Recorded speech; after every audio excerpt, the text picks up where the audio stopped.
నమస్తే. సో చాలామంది weight loss అవ్వట్లేదనో వెయిట్ స్ట్రక్ అయిపోయామనో టెన్షన్ తీసుకుంటూ ఉంటారు. నేను కొన్ని టిప్స్ చెప్తాను చూడండి. ఫస్ట్ థింగ్ ఏంటంటే ఎంత తింటున్నాం అనేది మేనేజ్ చేసుకోండి. ఎంత క్వాంటిటీ తింటున్నాం, అసలు ఎక్కడి నుంచి వస్తున్నాయి, మనకి ఏం తింటున్నాం అది గమనించుకోండి. సెకండ్, హార్మోనల్ ఇంబ్యాలెన్స్, థైరాయిడ్ ఎలాంటి హెల్త్ ప్రాబ్లం ఉంటే ఫస్ట్ ఆ హెల్త్ ప్రాబ్లం వెనకాల పడండి. హెల్త్ ప్రాబ్లం ఎలా తగ్గించుకోవాలి అని చూడండి. ఈ ప్రాసెస్లో మీరు ఎలా అయినా హెల్దీ డైట్, యోగా అన్ని ఫాలో చేస్తుంటారు కాబట్టి ఆటోమేటికలీ వెయిట్ లాస్కి కూడా హెల్ప్ అవుతుంది.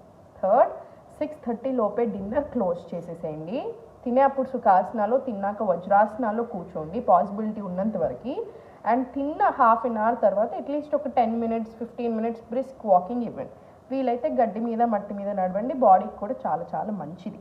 హైడ్రేటెడ్ ఉండండి అండ్ కంపల్సరీ కన్సిస్టెన్సీ మెయింటైన్ చేయండి. కన్సిస్టెన్సీ ఉంటే అన్నీ వర్కౌట్ అవుతాయి. నేను తొందరలో ఒక వీడియో కూడా చేసి పెడతాను.